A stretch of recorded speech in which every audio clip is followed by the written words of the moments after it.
بقول لك ايه يا هدير، انا حملت لعبه كراك كده من مش عارف من موقع كده. بيقول لي ادفع فلوس وشفر لي الجهاز مش عارف حاجه. انا الفايلات ما بتفتحش وفي حاجات يا غريبه. نهار ابيض. ده رانسوم وير. ده رانسوم وير. ايه رانسوم وير بقى ده ولا فيروس الفدية اللي هم بيقولوا عليه؟ الفيروس دوت غالبا بيتارجت اجهزه الشركات اكتر من اجهزه البيرسونال عشان فلوسهم اكتر شويه. بيبعت لك لينك على الميل او اي حاجه عشان ياخد بيها اكسس عندك على الجهاز عشان يبدا يشفر لك كل الفايلز. تشفير صعب جدا ان هو يتكسر، ويقول لك لو عايز تفك الفايلز دي ابعت لي شويه الفلوس دي وانا هفكها لك. وغالبا بتكون بالبيتكوين عشان سهله في الترانزاكشنز وصعب قوي ان حد يتتبعها ويعرف مكانه. يا تدفع يا اما تشيل الفايلز ويكون عندك باك اب محافظ عليه على مكان تاني في اي جهاز تاني.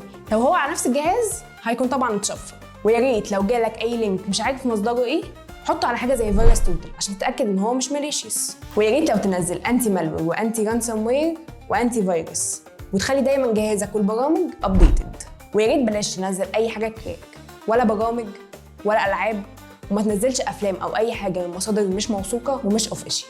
في رمضان بنقوي روحنا بالعبادات وعقلنا بالمعرفه. السايبر سكيورتي مش بس معلومات عن الحمايه وازاي تامن نفسك، لا ده وعي. صلي التراويح وامن بياناتك واستنانا الحلقه الجايه. رمضان كريم.